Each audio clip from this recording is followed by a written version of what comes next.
You know Bianca Saunders, London menswear favourite, 2021 & Award winner, and craft-heavy designer who challenges the term masculinity. We popped to her studio to check in as she geared up for her runway debut in Paris and chatted about her latest collection, as well as swapping stories with creative consultant and stylist Karen Binns.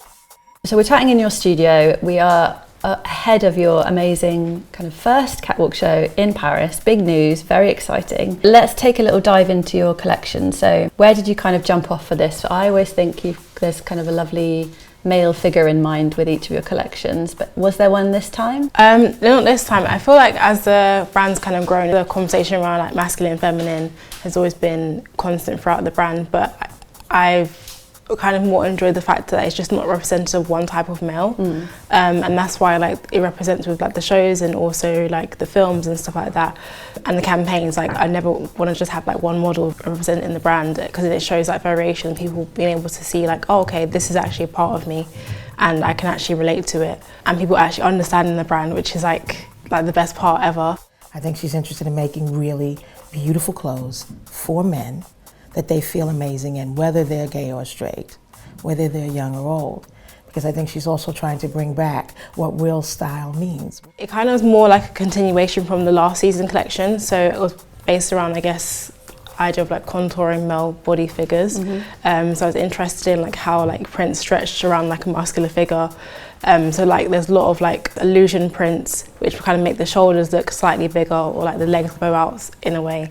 And I just thought it was interesting how it's commonly used with like women's wear in terms of accentuating the body, and I was like, oh, it'll be interesting to introduce that into menswear. Tell me a little bit about the kind of process of making it, because when you kind of move things up and chop things and distort things, it sounds kind of challenging from an outsider's perspective. Tell me about the production process. I think every season is development from last season. I'm like kind of a massive perfectionist. I'm just like, oh, okay, this isn't right. This is not how it's supposed to be. We need to do it again. And the next season it ends up being a whole different pattern because of like the development stages, like kind of going from like one stage to the next. I think to talk about, there's like I guess the top that I'm wearing now, like perfecting this like sleeve idea was quite challenging, because it's got a dart in the sleeve, but you can see it more within the neckwear, and then the shoulder points kind of move a bit more forward.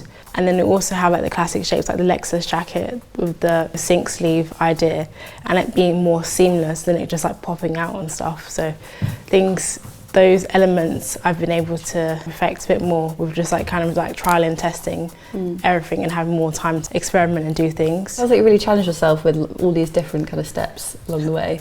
Definitely. I can't believe it's actually been like, I think 4 years now. So the ideas I had in the beginning I'm still like working on now, but I guess that's like with most brands, they kind of look back at their archive and see what was best to pick up in the new season. But I think that's what people will kind of see, what's recognisable to the brand, and what its signature as well too is more about the design than it is about like the logo and stuff like that. Yeah, I was just about to say, I think even though you definitely progressed over those 4 years, there's a timelessness about everything that you create. You know, I feel like I could cherry pick something from each season and make it into a look and it would still feel kind of new. Yeah, definitely. I think that's definitely like the main point of what I want people to take away, even down to like how the films are done as well too, like the display of the room and stuff like that. It's not simply set in like one period of time. I want it to kind of exist like all throughout, and that's what the clothes were to do, so everything kind of reflects one another. And the kind of slogan, let's say, is kind of remember this, you see on your lovely scarves. What do you want people to remember about this runway show at Paris? What's kind of the key takeaway? If you could narrow it down. I'm sure there's loads. Yeah, no, I think there's a lot of takeaway. I think it's kind of putting the key points of what I want the brand to be known for. There's a lot of different takeaways. I feel like it's quite difficult to pick one, but I think it's just like just not being boring and also have like a lasting memory. Sexy, confident, open, intellectual with a slight warped sense of humor. I love that. But culturally significant, because what it does, it adds culture to whoever wears it. Culture awareness. I don't see her waving the flag of Jamaica, but what that means is when you come from a culture like Jamaica, there's a certain melancholic sexiness that you have. It's from the hot food that you eat to the music that you dance to. There's definitely certain points in terms of presenting, people remembered it for the whole year and like, oh, that was so exciting, or end up becoming like a highlight for someone seeing it. So I think especially like the AW20 show, that was the last time I showed in person physically, and he will still kind of like remind me of that show all the time. So it was pretty major. Yeah, definitely, yeah. Well, I can't wait to see what happens in Paris. Thank you so much for speaking with me. Thank you.